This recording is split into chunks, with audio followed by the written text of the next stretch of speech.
Hi there, Ken Goodevin is here. Thank you for joining us on Kenny's Carrots. This is episode number 52. We're coming close to the end of this book that I've been reading, Biblical Critical Theory by Christopher Watkin. And maybe this is the last clip on that. There may be one or two more, I don't know. But today's topic is the shock of the new. And it focuses on the resurrection of Christ. Why was that so new and yet so shocking at the same time? So let's hear what Christopher Watkin has to say. He says, to appreciate the uniqueness and importance of the resurrection for the so what question of Christianity,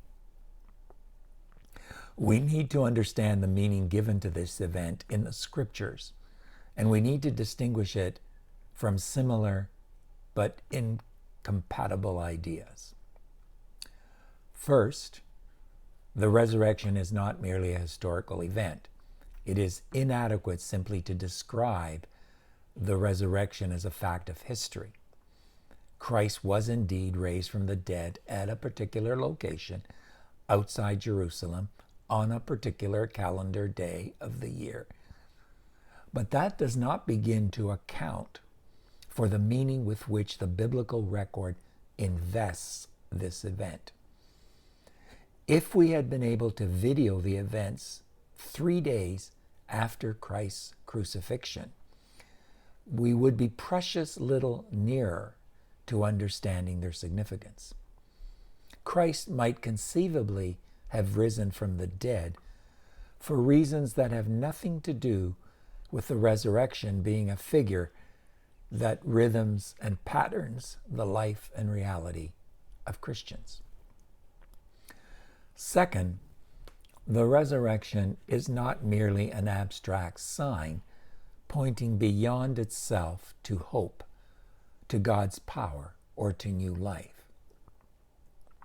As Oliver O'Donovan argues, the resurrection is not like a symbol representing a reality that precedes it and stands outside it, but like a national leader representing her or his people, securing peace or waging war on their behalf. Christ's resurrection does not point us away from Christ to a fundamental truth of which he is an example. It directs all our hopes towards this one particular man and this one particular event. Third, Christ's resurrection is not only the first among many resurrections to come, like the first crocus of summer or the first migrating bird on the telephone wire. Christ is indeed the first of many to be raised, the first fruits of those who have fallen asleep, 1 Corinthians chapter 15, verse 20. But he is also the one with whom all are raised, Ephesians 2:6, Colossians 3:1, such that he can proclaim to Martha, I am the resurrection and the life, John chapter 11, verse 25. Fourth, the nature of the resurrection is very different to the ancient notion of rising gods as apotheosis. The bodily nature of resurrection sets the Christian claim apart from other superficially similar narrative patterns in the ancient world. The Romans, for example, were familiar with the idea that a mortal person could undergo an apotheosis to become a god. But apotheoses were spiritual, not bodily, and the deified mortal would not be expected to tread the streets of Jerusalem for 40 days before ascending to heaven. Apotheosis was also a privilege reserved for the rich and the mighty, not for the common artisan, and certainly not for the crucified criminal. Christ's resurrection was also different from the myths of dying and rising agricultural gods in other pagan religions.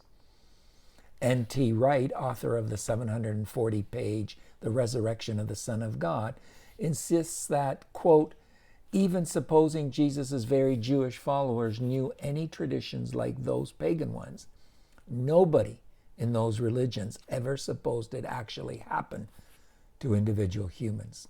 End of quote. And fifth, the last point, the resurrection is not a resuscitation. Jesus did not come back to life. He went forward to new life. His resurrection is not a return to the same existence that he had before he was crucified, like the resuscitation of Lazarus or Jairus' daughter, whom Jesus brought back to life, but who later died a normal death. For all these reasons, folks, the resurrection following the crucifixion was a shock to the world, and it still is, and many can't accept it. I just pray you're not one of them. If you like what you're hearing, please indicate so on this video that you're watching, on the page that you're watching it on, and also please subscribe to our YouTube channel, Digging for Scriptural Gems. Till next time, Ken Goodevin.